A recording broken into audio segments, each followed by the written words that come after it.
Machete. Go for it right here. And it's a foot race. Robinson and Rhule. And it's Robinson who wins it.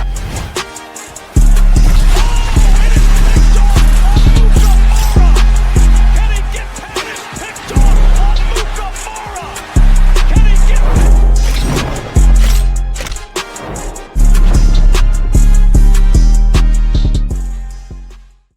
The press release.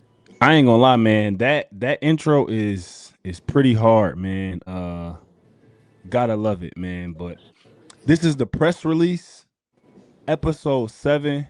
I'm your host, Allen Robinson, Pro Bowl wide receiver, Allen Robinson, here with my co-host, Super Bowl champion, Prince Amukamara. For the fans out there, like, comment, share, watch to the end, and subscribe. What's good, man? We got a lot to talk about this week, man. A lot to talk about. A lot, man. Kick it off.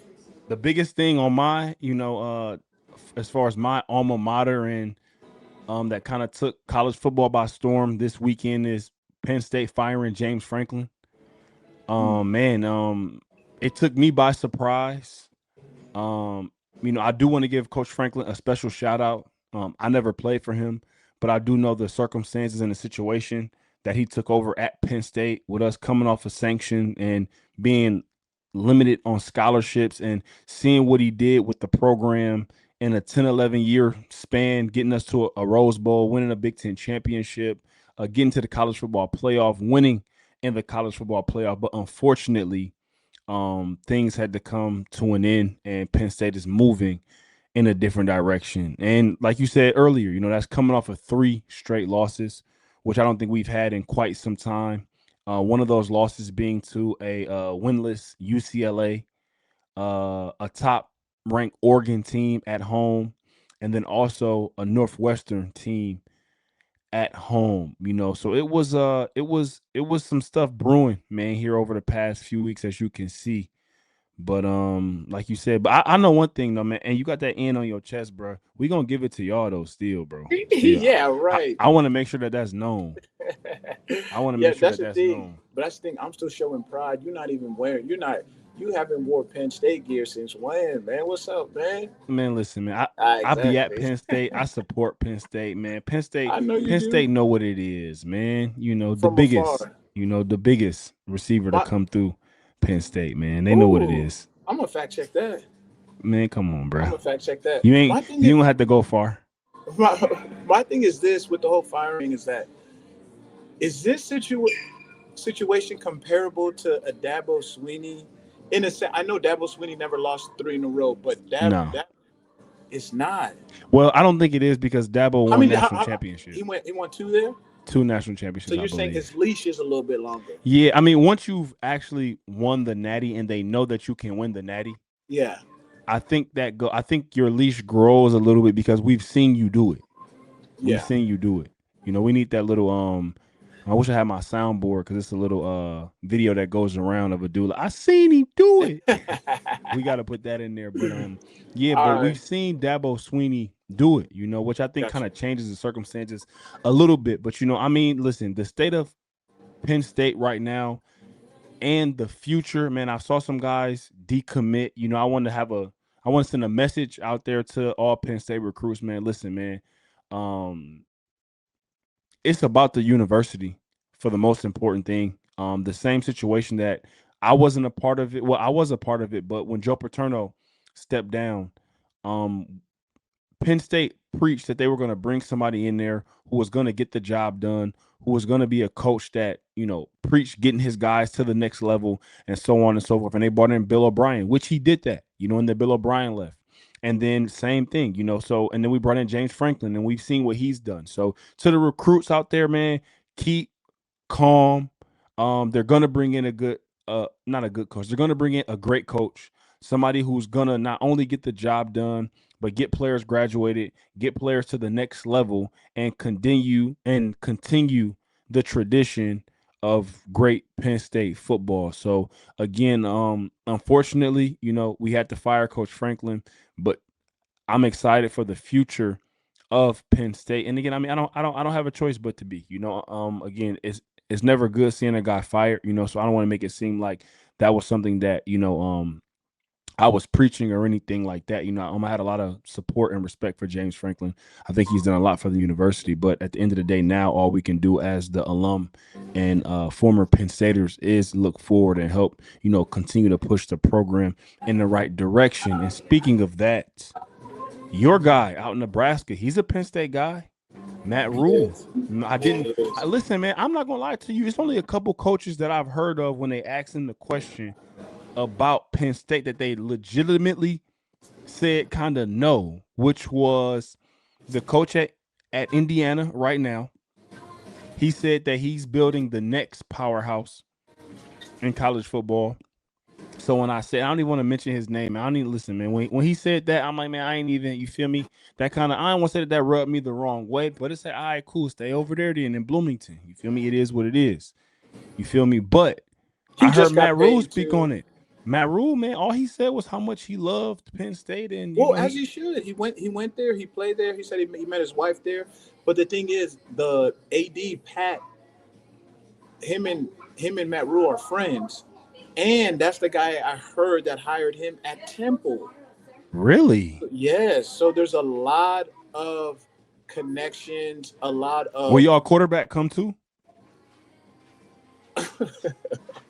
that's a great Listen, that's a man, great listen. question. I I'm was cool with the Riola family, and I have a lot of respect for the yeah. Riola family. So, hey, listen, man. We listen. It's Penn State, and we open for business. Listen, I'm gonna say this. It's funny because if you see the press conference, I didn't see it. I didn't see it in its entirety. But when someone asks you a yes or no question, Yeah, I agree. and you don't give a yes or Or no, no, you know, yeah. I said the same thing when I watched it. Said the same it's thing when I tough watched it. though. It's tough though because I'm trying to think how I would answer it. I'm like, And I thought he was bigging it up to say no.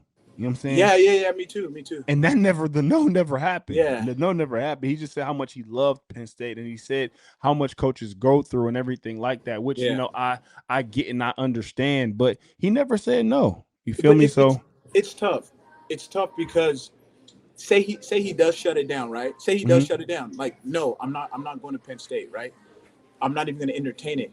Then for whatever reason, worst case scenario, Nebraska loses its last game, its last games, like I whatever, agree. how many games left, and then Nebraska like kicks him out, and he's like, whoa. So like, and also, what if, um, I mean, I doubt this would ever happen, but character stuff starts coming out and stuff like that, and he gets outed, and it's like, hey, you just canceled your options, and so I love how he answered that. It's so tough, but as a human, if someone does not give me a yes or no, I agree. everything's up for debate. Like I don't, it could be whatever. I agree, man. But like I said before, man, Penn State, we're open for business. Recruits, keep calm. Yeah. You know what I'm saying? I've even followed a couple who've decommitted. Listen, man, if y'all got any questions, anything, dudes on visits, hit me. You want me to pull up on a visit? Hit me, bro. I'm there, man. I'm there. At Penn State, we take our alma mater serious, and the number one thing that we believe in Penn State is winning. And I want to continue to do what I can and do my part to make us and continue us being a winning program. Now to the next part.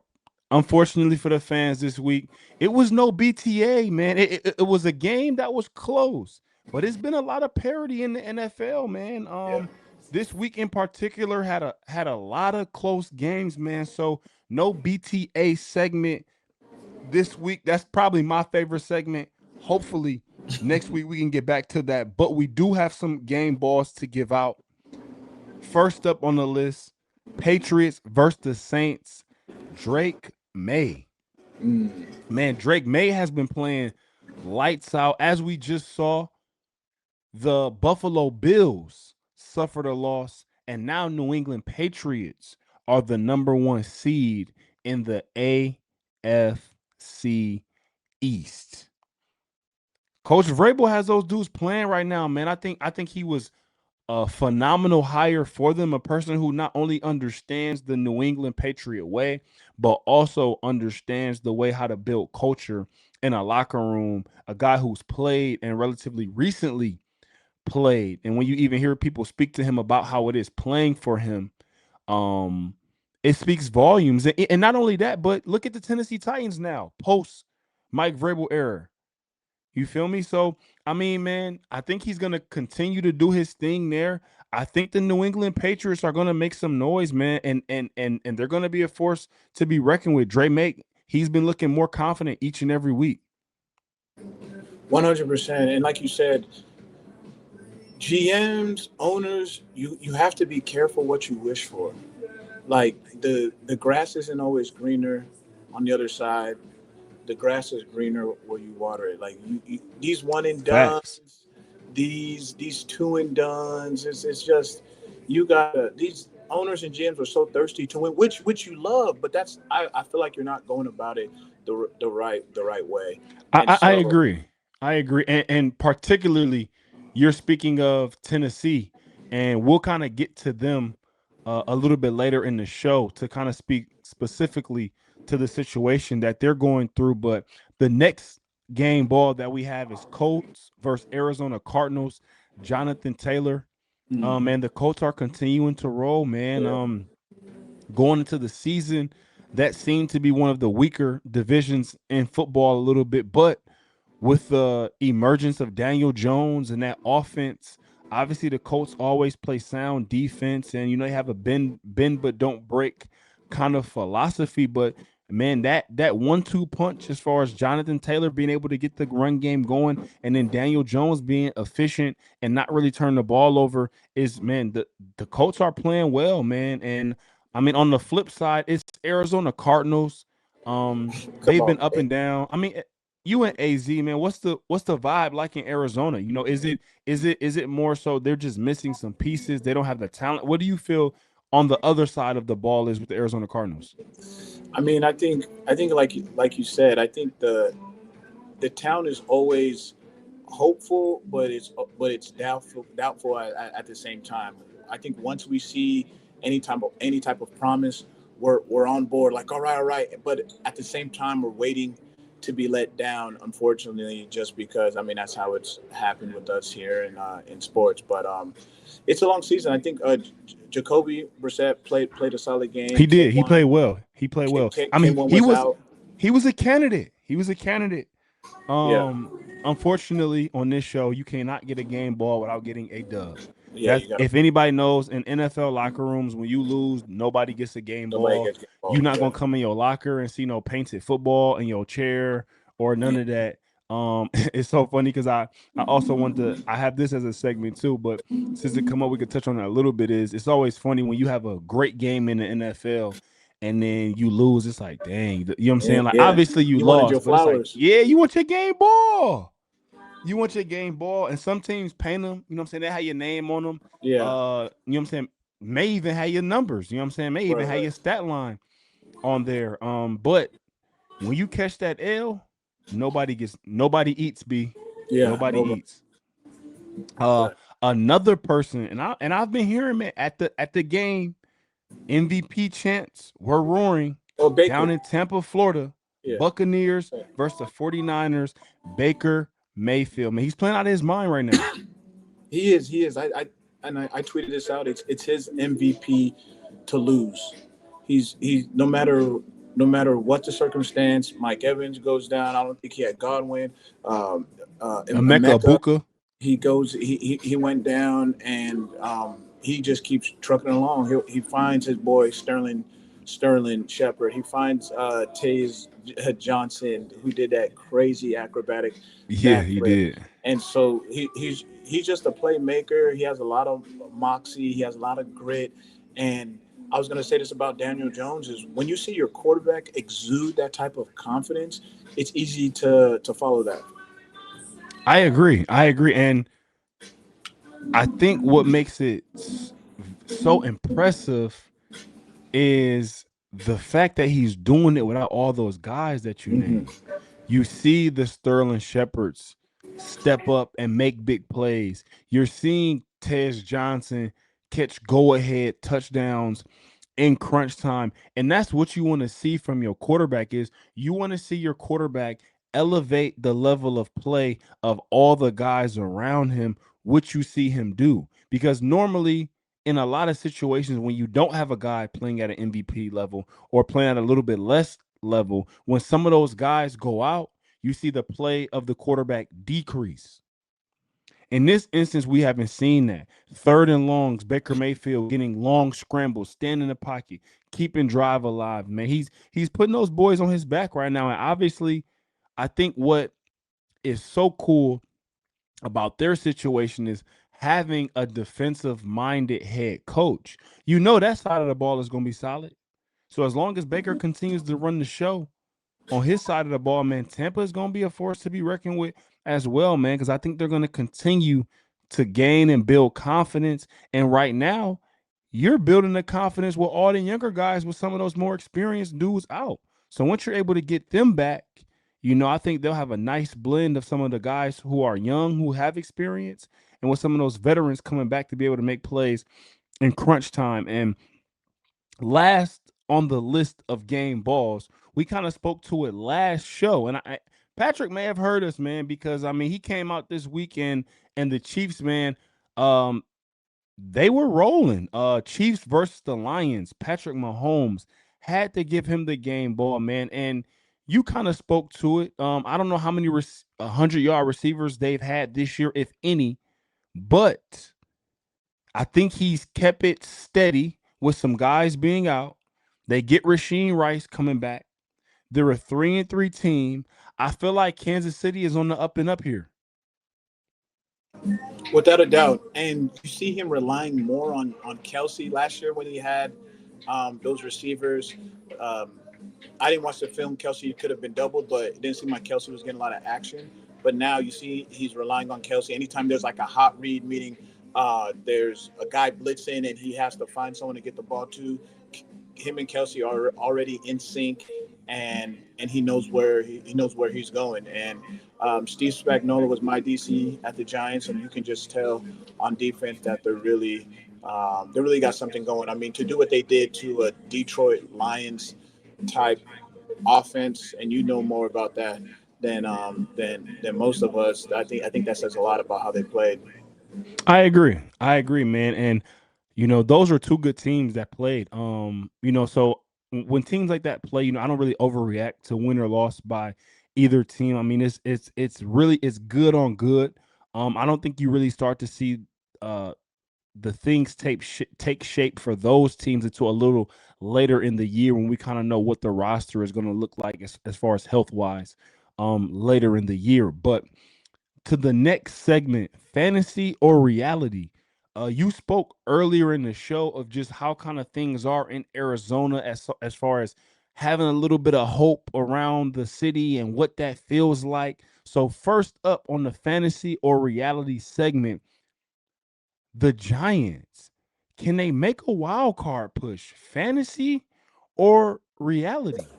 That's reality, man. I think they're starting to find. I think they're a team that I don't want to say they didn't know their identity, but their identity has switched because the quarterback has switched. So now, and not even the quarterback, your role players has switched. So now you got Jackson Scat kind of running the show on offense. That's what they call them up there, Jax and Scat. Well, I'm calling it the Jaxson Dart and Scat, but you you have those guys kind of running things on offense, and then you have the players that you pay big money. They're playing like it. So you got guys like Brian Burns. I was just talking about him. Last time, like Brian Burns is at the end of the show. Can you show us his celebration? I don't know if my knees work like that, man. That man be getting low. But yeah, you have guys like that, and then in New York, when the fans get behind you, it gets contagious. Well, I was gonna say, what's that like being up in New York? And Man. I say that because I think the tables have turned. Earlier in the season, it was the Boo Birds were out. It was how many games the Giants haven't won in prime time. Those were the vibes, rather than now it has kind of switched. Vibes are rolling high. It's a lot of energy Yeah. around the city. Jaxson Dart, Cam Scatterboo. What's that like in a city like New York?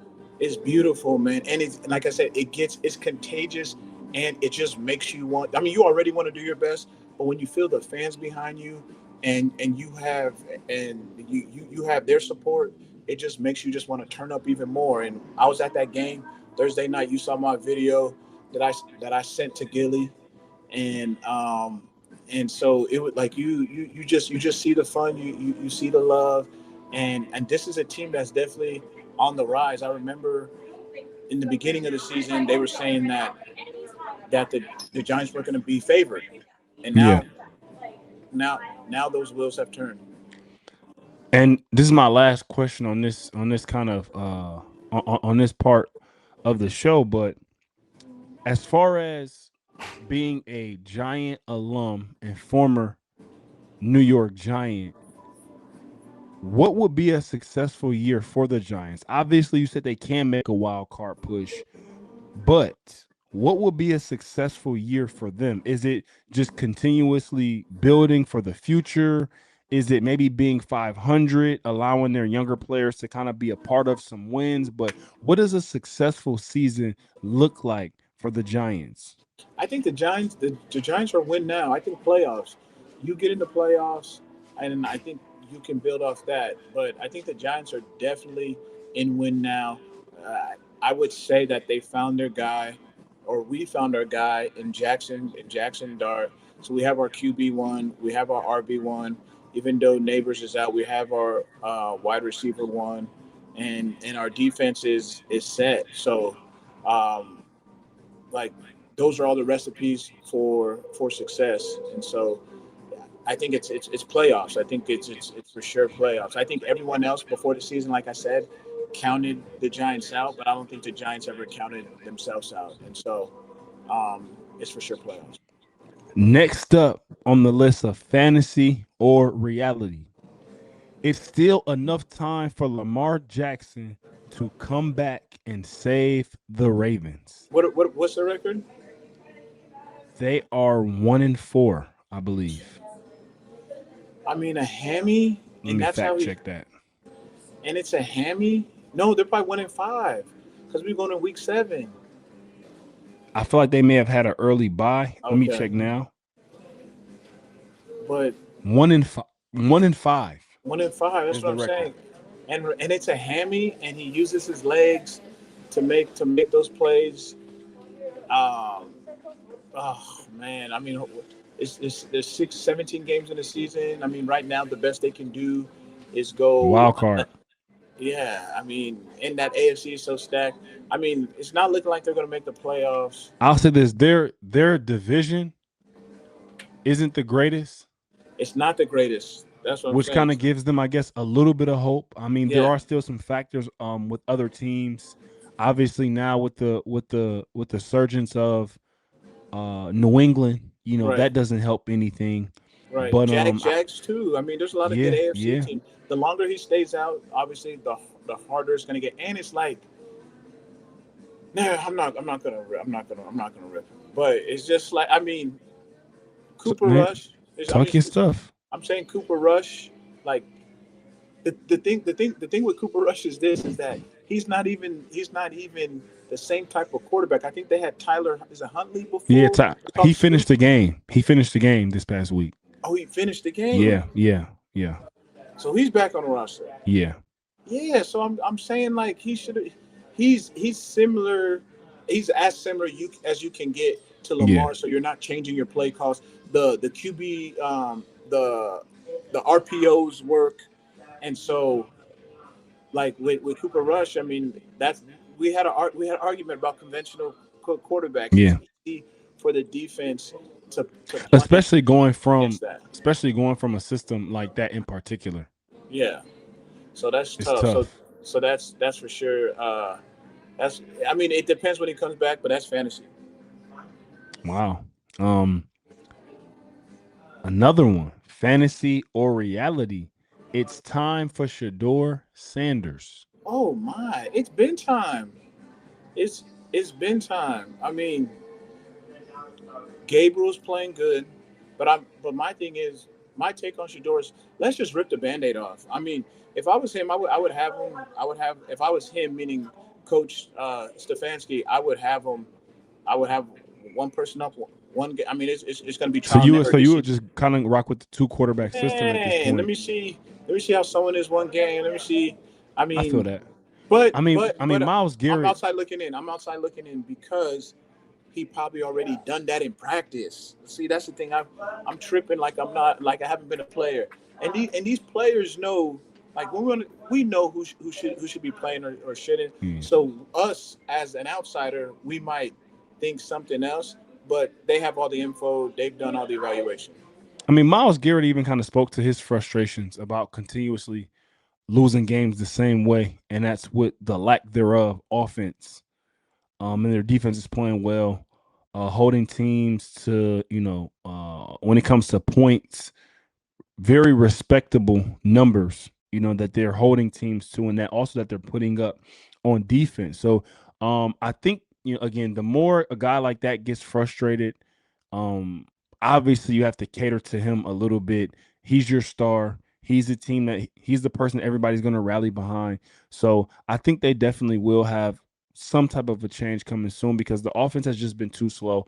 I'll still give Dylan Gabriel a couple more weeks, and obviously they will as well because he's the higher draft pick of the two, and also he's Kevin Stefanski's guy from what people have reported. But I think Shador will be knocking on the door here to make his debut relatively soon. I'll probably say towards the end of this month, beginning of November, and if that doesn't happen, I'll be surprised. Also, if that does not happen, I would not be surprised if Kevin Stefanski was one of the next coaches who was let go.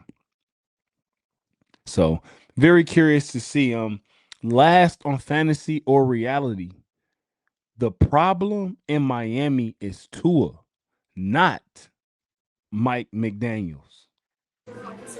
I mean, one of my good friends, one of my boys named Mike, we've been in a group chat. He always says two things can be true, and um, I think it's heading that direction. I wouldn't even say the problem. I would coin it as it's not the right team. It's not the right setup for them. I think a change of scenery might be good for both of them. I mean, it's tough when but I appreciate Tua. Tua is asserting his leadership and Did you see the post that was going viral of what Tua said?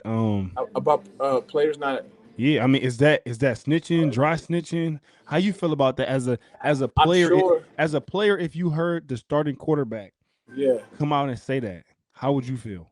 I mean, I better had a good reason as to why I wasn't there. But I mean, I would have, I probably would have said, hey, you should have put my name on it. Then you might as well have done that. Or if you have something to say, I mean, come up to me. But you should respect your quarterback, and you should just But take that but on the chin. for me, I think the issue is more so when you start to see guys take heat. Yeah, yeah. Because my thing is there are things that you need to keep in house. Oh yeah, for sure. As far as, and again, I understand you may be asked a question, or I understand how things go, but at the same time, I don't think that that's the right place to address that. Yeah, Obviously, we already talked about players only meetings and what they do or don't do for teams, and I don't know how many they've had or what they have going yeah, on, but as soon as you start to speak in terms of those kind of things to the media, it's just self preservation. yeah. 100%. You're not, what I'm saying? It's not doing anything for the team. Yeah, yeah. And You're Coach only Coughlin always preserving. said, Coach Coughlin always told us this. There was more rules, but two of the main rules was you don't talk about injuries, you leave that to me, and you don't talk about anybody else but yourself. That's So it. I can't comment on no one else. I can just That's comment it. on my play, You whatever. you do what you do. Mow your own lawn. Yeah, And me seeing that from the starting quarterback, on the Miami Dolphins. Obviously, they have a lot of things going on, but it's very clear and evident that they have a significant fracture when it comes to their locker room and culture. And at this point in time, I don't think many people know who it is. But moving on, a couple hot topics. Obviously, we saw prime time. The Giants beat the Eagles. Is this the most important regular season game for the Eagles in the last couple of seasons? This one versus Vikings? They've dropped 2 in a row. This would be 3 in a row if they lose this week. And yeah. obviously, we know what it's like playing a game, then having a short week, and then playing another game. You would love to go to win 2 in that time span, but to lose 3 is tough, man. It's tough. Obviously, we just talked about where the Giants, the direction of the Giants, and where they're pushing at. The Commanders just lost, but their division is wide open, So I think if they lose this week, the conversation as far as the Eagles, I don't want to say it has to change on if they're still a Super Bowl contending team or not because they have a Super Bowl contending roster. But I think it has to change a little bit because everybody has been saying, is there things going on? Is their locker room fractured and things like that? And with that roster losing 3 in a row, Oh yeah, I think the sky's falling down. Something has to take place. Not only that, I mean, gosh, dude, the more I think about it, I have not seen. I mean, this generation is different, man. I have not seen so much inconsistent stories. Now you bring it now inconsistent messaging. Yeah, messaging. Yeah, remember there was supposedly a private meeting between Saquon, Jalen, and AJ. AJ said that never came to his mailbox. Well, I'll say this. To go to bat a little bit for AJ, I think that was worded wrong because a meeting versus a conversation is 2 totally different things. Semantics. Tomato. I mean, but my thing, I would say that's, what I'm saying? If me and you had a conversation, yeah, me and you could have had a conversation, I don't know, let's say we're in the facility. Let's go back to our playing days. We're in the facility. We could have had a conversation. Somebody could have came and just sat in the locker next to mine, and we could have just had a quick conversation or something. A quick little and then now somebody's like, did this person have a meeting? Yeah. And it's like, I mean, it wasn't no meeting. You know what I'm saying?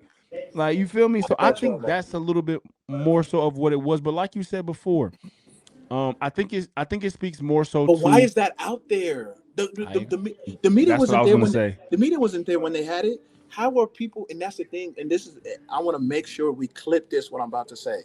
Make sure we clip this. Say less. There is a mole in every locker room. There's a player who's always in cahoots for sure with the media. When things get back, hey, listen, not just the media, not just players, and it's not just players. Oh, but it's people who be in cahoots with the coach. I know who you're talking about too, but we're not saying it. You know what I'm saying? It be dudes who be in cahoots with the coach. Bro, it reminded me of Randall from Recess. That's how they be, bro. That's how they be for real. Yo. And every team has them. Every team 100%. 100%. So I mean, listen, I'll be very much tuned in this week to just see what the Eagles look like because again, with the performance that they had last weekend, they're just too far of a talent. Like it's too much talent on that roster, right? For the product to be put out how it's being put out. So, and I don't know where the break is in the armor as far as what's going on, but it needs to be fixed and it needs to be fixed quickly because again they started off hot, but you want to be finishing hot rather than just starting hot and now you on a downward slide as the season progressed. So 100%. Next up on the hot topic list, post-game altercations. Have you ever been in one before? No. And first of all, and that's why the number one rule is don't ever take your helmet off until you are back inside. But what if your helmet gets snatched off though? Then what? Yeah, then that's different. You better you better crawl for cover. I was about to say, But AP fan, hey, listen, I know you haven't been in a yeah, post game altercation, but I don't think a lot of folks is taking their helmets off, fam. Like they're no, getting snatched never. off. And yeah, exactly. And it's just like I mean, I seen the thing with Branch and Juju. It's just Juju was a little hesitant up front, but he tried to fill him out like what's good, and he just got like mush. I don't know what made Juju fall though, because it was just a mush. Yeah, Was it yeah. I slippery? don't know how he felt either, but to your keep the helmet on thing. Yeah. You know they got the little joints now. You just press the button and slide your joint Oh, up. it's Like you ain't sliding. got to, you know Yeah. what I'm saying? Like the old school chin strap used to be the snap-ons where Oh you can't yeah, really 100%. tighten your, you know what I'm saying? Now you could just, you know what I'm saying? You know how you used to have your mouthpiece and your mouth in the helmet. So you do that, you know what I'm saying? Yeah, Fasten I'm your not. joint up, you know what I'm saying? Your helmet ain't gonna come off. Yeah. After knowing that I just crack blocked the dude, and I'm thinking he gonna dap me. Hey man, good crack back. Or hey, what do I think he has to say? Like, unless we're boys. Now if we boys, now it's Then you out different. there brother-in-law. Yeah, yeah, yeah. See, look. That hey, to the fans out there, that's what we call brother-in-law. You know what I'm saying? Come on, man. Listen, it always is a dude out there that's like, hey, chill. You know what I'm saying? The play, you I know what I'm saying? The play going I'm a up. watch Oh, was this. you one of those? I'm gonna tell you when I play receivers, unless the receiver was just acting real, like just doing too much. Yeah, I'm gonna make sure I keep him safe. I'm gonna play hard, but there's a way to Man, that's called brother-in-law. be professional about playing hard. So for example, you can't the run's coming your way. You're blocking me. You can't see the run your way, and I know Mhm. you're about to be rolled up on. Like, why am I gonna push you? And no, I'm gonna be like, I'm gonna do it to where get you out the way and I make the play. But I'm not gonna say nothing, and let you get rolled upon. Now, if you're doing too much, you trying to. All right, cool, I got you now. I got you. I'm not gonna say nothing. Big old Trent Williams, big old That's when you offensive go lineman from Prince to P, huh? to P. No. My street name is Murder Mook. That's what they call me. No, I'm being dead serious. They call me that. Murder Mook. Who? Yeah. I ain't even listen. I ain't even gonna ask who. I'll say that. I'll say that for another time. But Yeah. you've never come close to getting into a post game altercation. No, there's And no reason. to the next part of it, do you think Brian Branch deserves to get suspended? 100%. Man, I don't think so. I don't Come think on, so. man. And I say You that, cause man, a brawl because like that, people could have got hurt. You doing too much. Think about it. They've already he set the got precedent. charged though. He got charged. He didn't get. He initiated the punch. It wasn't a punch. It was What open was it, hand. Firstly, open hand.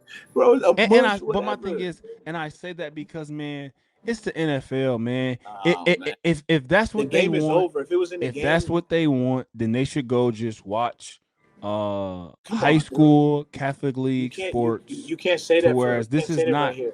The this is game not a is league. over. Bygones be bygones. The game is over. You can't do nothing to affect the game. Now you want to settle differences? Then what's the point of shaking hands after when you know there's a chance you could get popped? It ain't no handshake line. This ain't little league. Hey, you know what? It ain't no handshake line, and this is not little league. And I say that because, man, after the game, you have people who waiting at people buses. Man, Yeah, these are grown men. yeah. And this is not this is a You got dog people waiting eat at people's dog buses. Come on, alpha man. sport. People waiting at people buses, They are. man. They are. It get real. Remember? I didn't see a couple people get punched after the game. You know what I'm saying? It's like that's you know what I'm saying? That's the league and environment we're in. Remember? And I understand that they want to tone it down as Remember far as the league. Commanders? Remember Commanders, Panthers, Trent Williams, and Josh Norman. No. Commanders, Seahawks, I remember Trent that. Williams, I and remember Richard that. Sherman. I remember that. And it was like, what's up now? Yum. And I'm sure Trent got what's that called, whatever. But still, Richard could do that, and Richard could have been playing around, but Trent obviously didn't take it like that.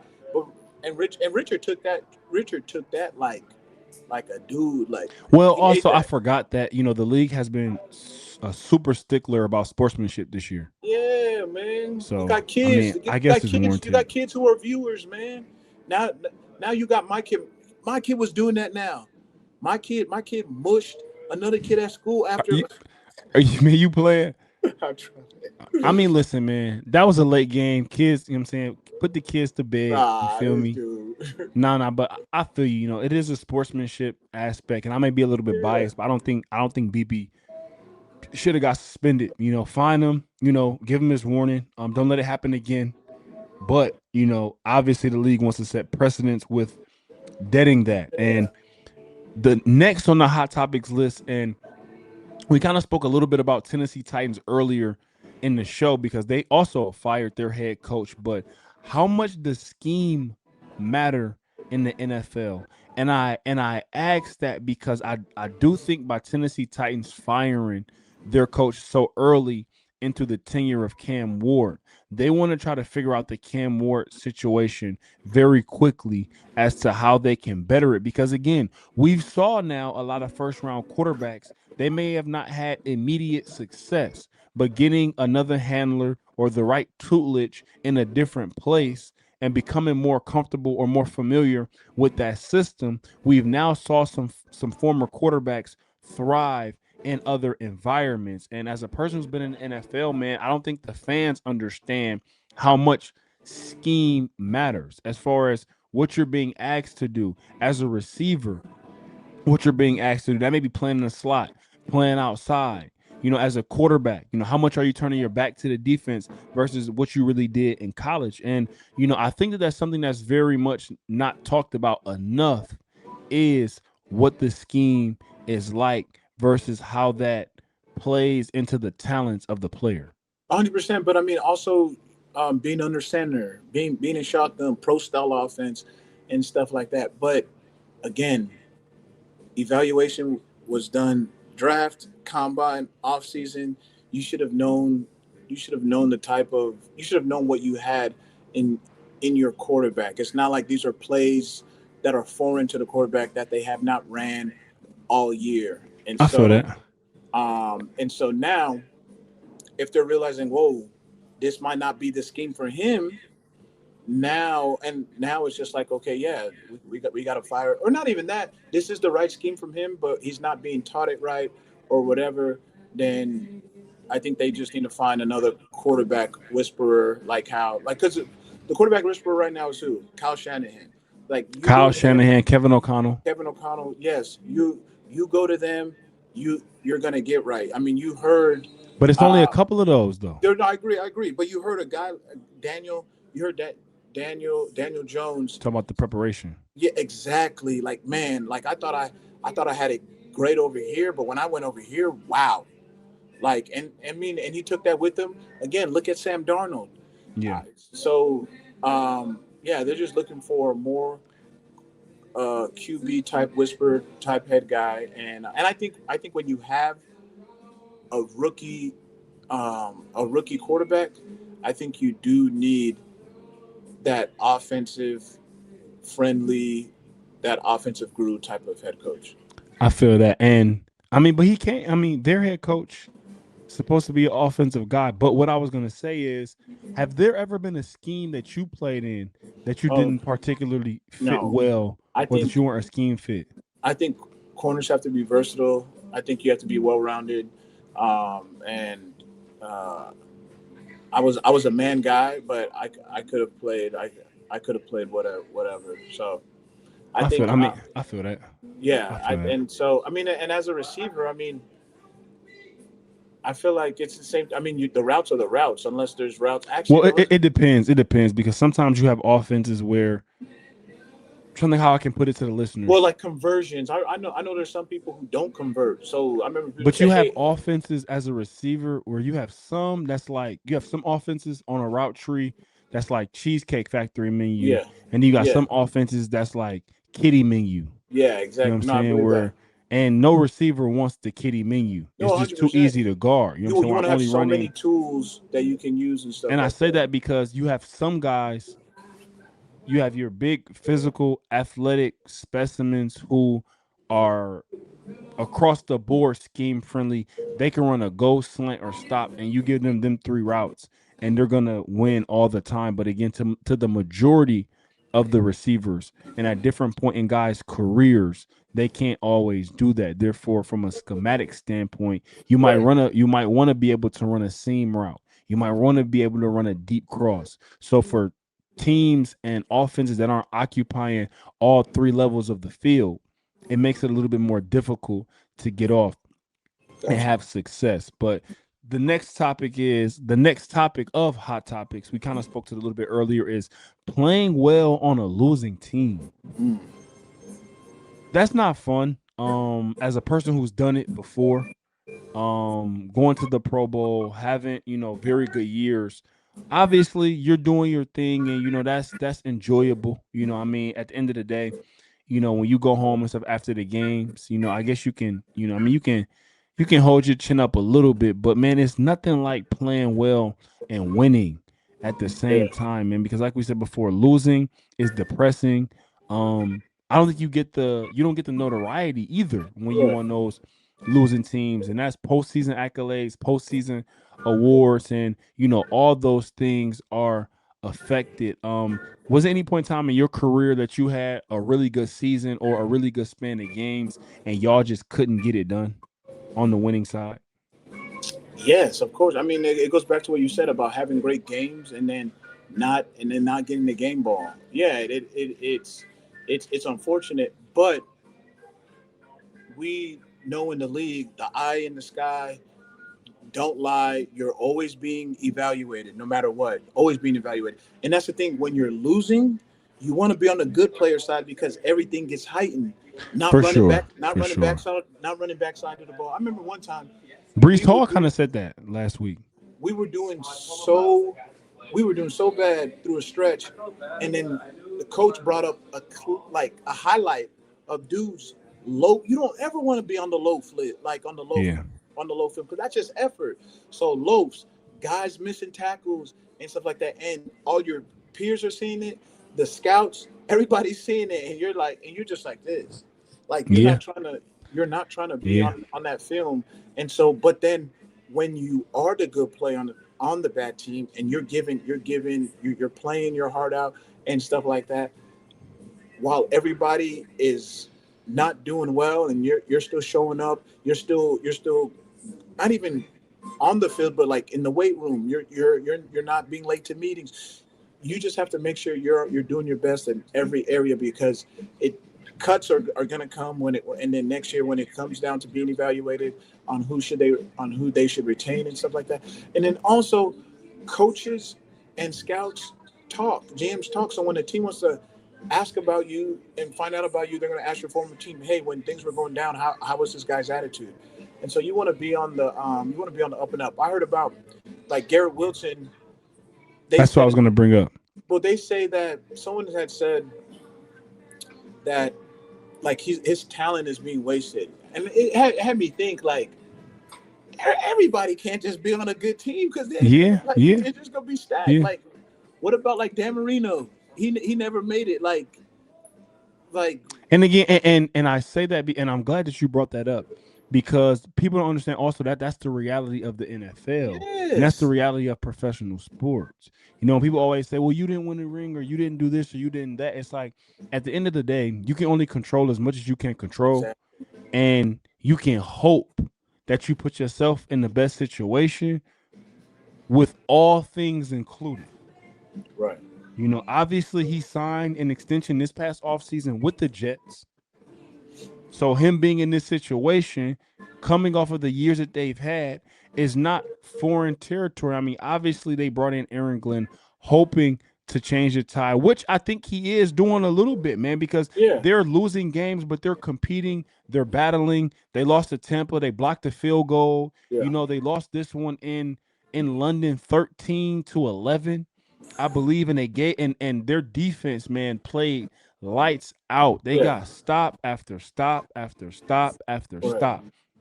So I think the culture there can change, but again, like you said before, man, being on a losing team is frustrating. But at the end of the day, it's happened to the best of them. I remember when Randy Moss was in Oakland. Randy Moss was in Oakland. People almost forgot about Randy Moss. Within a year and some change, he gets traded to New England, breaks the record. I want to say for franchise touchdowns and maybe pass receiving touchdowns in one season. I believe he had 25. if I recall correctly, or something like that. But goes to show you how the different circumstances of situations can change and fluctuate throughout the league. To the next segment, our second to last segment of the show this week, Rooks That Cooked. Always got to give a shout out to the Rooks, man, out there that's doing their thing. These two dudes, our first two dudes, especially did it on prime time Thursday night. Your guys, what you call them, Jax and And Scat. Scat. First up, Jaxson Dart. And we can go on to the next one as well, and we can talk about them both together. And the Yeah. next on the list is Cam Scatterbull. Man, Yeah. both those guys did their thing Thursday night football. You could see the energy that they brought to the stadium, that they brought to the team. Jaxson Dart running around, creating plays, explosive plays with his legs. High Cam fiving the Scatterbull. ref. How confident do you have to feel to high five the ref early in the game, and you're playing like one of the best teams in the NFC, and it's a rival, and it's a You division know game. what they say about that boy Dart, man? Man, I got that swag. Hey, listen, Hey, that's what they saying, bruh.